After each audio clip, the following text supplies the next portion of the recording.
आप अपनी ज़िंदगी को ना कभी कंफर्टेबल मत बनाना। जब आपकी ज़िंदगी कंफर्टेबल बन जाती है तो आपकी लाइफ जो होती है वो अनकंफर्टेबल बन जाती है। इसीलिए आप अपनी ज़िंदगी को कैसे बनाओगे? अनकंफर्टेबल बनाओगे, स्ट्रगल करके आगे बढ़ोगे ताकि आपकी जो लाइफ है वो कंफर्टेबल बन सके। Hello everyone, this is Supriya Tandkar और आज मैं क्लास 9th के बच्चों के बारे में डिस्कस करना चाहूँगी, क्योंकि सब लोग को अपन देखते हैं ना, class 10th board exam, class 10th 12th board exam, और हर लोग क्लास 12th वालों के ऊपर 10th वालों के ऊपर फोकस करके चलते हैं और बेचारे से हमारे क्लास 9th के छोटे छोटे बच्चों को भूल जाते हैं। तो आज मैं आपको क्लास 9th के भी बच्चे को देखो, क्लास 9th में जब आप अच्छा परफॉर्म करोगे, जब आप अपनी पढ़ने की हैबिट डेवलप करोगे, तब तो आप क्लास 10th में अपने बोर्ड एग्जाम में फोड़ पाओगे ना। इसीलिए पढ़ने की हैबिट तो हमें अभी से डेवलप करनी है, तो क्यों ना स्टार्ट करें। काफी बच्चों के साथ क्या हुआ है कि स्टार्टिंग में तो जोश बहुत ज्यादा हाई था, बट अभी ड्यू टू लॉकडाउन बच्चे पढ़ाई नहीं कर पा रहे। उनकी ऑनलाइन क्लासेस तो चल रही है बट वो एक प्रॉपरली शेड्यूल को नहीं फॉलो कर पा रहे हैं, और काफी सारे बच्चे कॉम्पिटिटिव एग्जाम की भी तैयारी करते हैं, तो वो अब बच्चों के पास टाइम नहीं बच रहा है। और तो मैं आज आपको बताना चाहूंगी कि आप हर सब्जेक्ट को प्रॉपर इंपॉर्टेंस दे के, प्रॉपर टाइम दे के आप अपना 4 to 5 मंथ में अब आप अपना सिलेबस कैसे कंप्लीट कर सकते हो।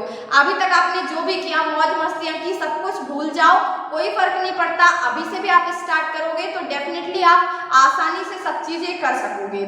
सबसे पहले तो मुझे ये बताओ कि आप एक दिन में कितने घंटे पढ़ लेते हो? ये कमेंट बॉक्स में जरूर आना चाहिए आंसर कि एक घंटे में आप एक दिन में आप कितना घंटे पढ़ लेते हो। मैं चाहती हूँ कि कम से कम आप 4 घंटे अपने लिए निकाल रहे हो, क्योंकि अब आप क्लास 9th में आ गए हो। क्लास 8th तक की बातें अलग थी, बट क्लास 9th का सिलेबस पैटर्न सेम वैसे ही रहता है ना जैसे क्लास 10th में होता है, तो उस चीज के लिए अपन को प्रिपेयर होना है। जब अपन यहाँ 4 घंटे मैक्सिमम पढ़ाई कर रहे होंगे तभी पॉसिबल होगा ना कि क्लास 10th में अपन और भी ज्यादा नंबर ऑफ आवर्स अपने इंक्रीज कर सके पढ़ाई के लिए।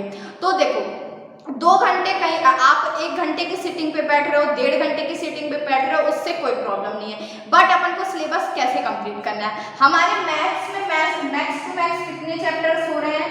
मैथ्स में ज्यादा से ज्यादा हमारे 15 चैप्टर होंगे, ठीक है। साइंस में भी हमारे 15 चैप्टर, साइंस में भी हमारे क्या है 15 चैप्टर्स है, और जो हमारा सोशल साइंस है उसमें लगभग हो सकता है हमारे टाइम पे 21 चैप्टर होते थे, बट सिलेबस वगैरह इधर उधर हुआ है, तो मैं 20 चैप्टर्स को यहाँ पे भी मान के चल रही हूँ, ठीक है।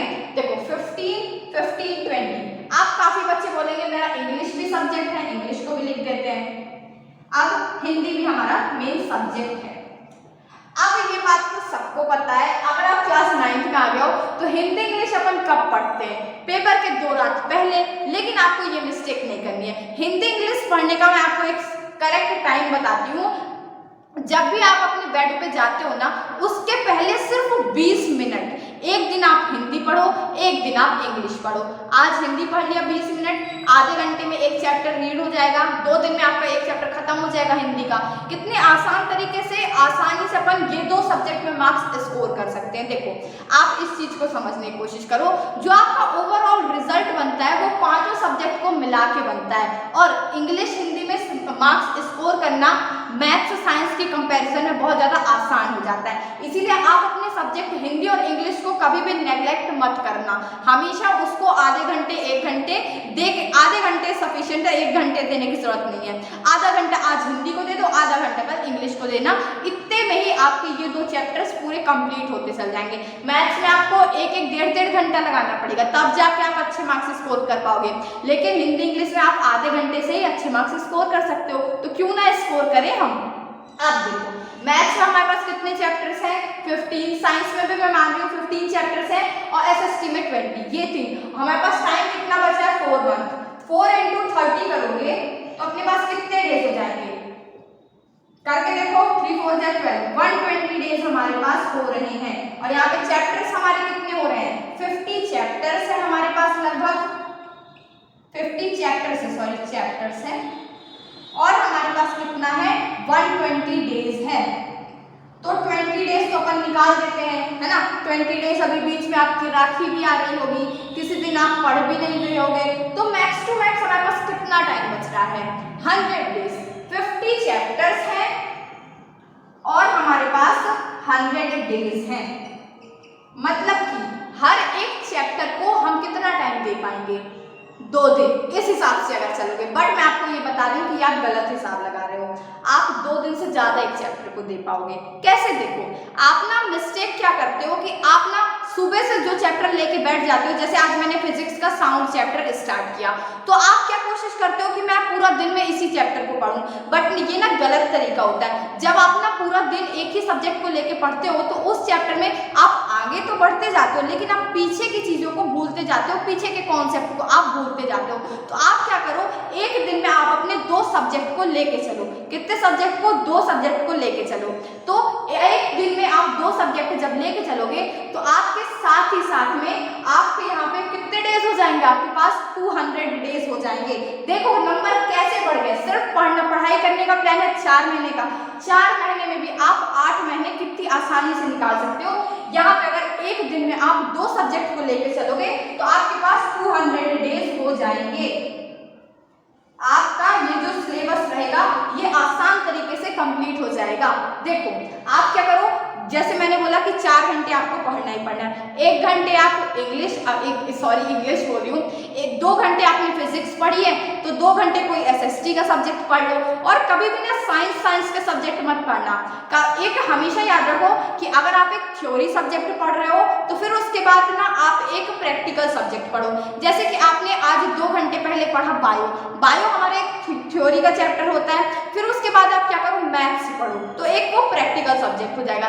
जैसे आप अभी क्या कर रहे हो, फिजिक्स पढ़ रहे हो, तो फिजिक्स में तो थ्योरी के साथ साथ न्यूमेरिकल भी रहते हैं, तो न्यूमेरिकल सॉल्व करते करते वो हो जाएगा। फिर उसके साथ साथ आप इकोनॉमिक्स पढ़ सकते हो, सिविक्स पढ़ सकते हो। इस तरह के कॉम्बिनेशन बना के चलो, एक थ्योरी सब्जेक्ट, एक प्रैक्टिकल सब्जेक्ट। इससे क्या होता है ना, आपको पढ़ने में ना नींद भी नहीं आएगी। जो आपको नींद आने लग जाती है ना, वो भी आपको नहीं आएगी। सो आपको समझ में आई बात है कि हमारे पास दिन 100 थे, 4 महीने में दिन सिर्फ 100 थे और चैप्टर 50 कवर करने हैं। लेकिन हम क्या करेंगे, हम एक दिन में 2 सब्जेक्ट को लेके चलेंगे। हम हमेशा 2 सब्जेक्ट को लेके आगे बढ़ेंगे और आसान तरीके से हमारा जो ये इतना वास्ट हमें सिलेबस लगता है वो इतना ज़्यादा वास्ट होता नहीं है। अब बात आती है कि हम जो चैप्टर्स रहते हैं वो कैसे पढ़ें। मैथ्स में काफ़ी बच्चे कंफ्यूज हैं कि एनसीईआरटी को बस फॉलो करूं, आरडी शर्मा को भी फॉलो करूं। तो मैंने एक ऑलरेडी वीडियो बना रखा है कि आप एनसीईआरटी और आरडी शर्मा के साथ कैसे पढ़ो। उसमें मैंने पूरा डिटेल से मैं कैसे पढ़ाई करती थी ये सारी चीज़ें मैंने आपको बता रखी है, तो आप वो डेफिनेटली जाके देख सकते हो। वैसे अगर शॉर्ट में बताऊँ मैं आपको, तो आप आरडी शर्मा के वो क्वेश्चन को मेनली सॉल्व करना जिनके ब्रैकेट में प्रीवियस ईयर क्वेश्चन लिखा हुआ है, सीबीएसई 2016-17 डाला हुआ है, या तो फिर एनसीईआरटी एग्जाम्पलर डाला हुआ है। ऐसे क्वेश्चन को मोस्टली आप सॉल्व करके आगे चलना। फिर बात आती है फिजिक्स की, हमें समझ नहीं आती चीज़ें एनसीईआरटी से, तो मुझे भी एनसीईआरटी से समझ नहीं आती थी। मैंने चीज़ों को रेफरेंस बुक से भी काफ़ी बार देखा था, रेफरेंस बुक से भी पढ़ा था कई सारे टॉपिक्स। और न्यूमेरिकल्स तो फिजिक्स में, मोस्टली फिजिक्स में न्यूमेरिकल्स आप प्रैक्टिस करके चलना, क्योंकि न्यूमेरिकल्स भी आते हैं, क्वेश्चन न्यूमेरिकल्स आएंगे और आपसे वो नहीं बनेंगे। इसीलिए आप स्टार्टिंग से जब भी आप चैप्टर की थ्योरी पढ़ रहे हो तो उसके साथ साथ आप न्यूमेरिकल क्वेश्चन भी प्रैक्टिस करके चलना। और हिस्ट्री ज्योग्राफी के लिए कैसे पढ़ना है वो वीडियो मैंने अलग से बनाया था कि क्लास 10th में मैंने एसएसटी में अच्छे मार्क्स आउट ऑफ 100 92 मार्क्स मैंने कैसे अचीव किए थे, तो आप वो वीडियो जाकर देख लेना, क्योंकि 9th और 10th का सिलेबस लगभग मतलब पैटर्न सेम रहता है, तो वहाँ पे कैसे पढ़ना है वो आपको डेफिनेटली समझ में आ जाएगा। और अगर आपका अभी भी कोई क्वेश्चन है, अगर आपको अभी भी कोई डाउट रह गया है, तो आप कमेंट बॉक्स में ज़रूर अपने डाउट को बताना मुझे। मैं डेफिनेटली उस डाउट को, आपके उस प्रॉब्लम को क्लियर करने की कोशिश करूँगी। So if you like the video, hit the like button, subscribe to my channel Supriya Tamrakar, and thank you so much for giving me your such precious time for listening me. Thank you.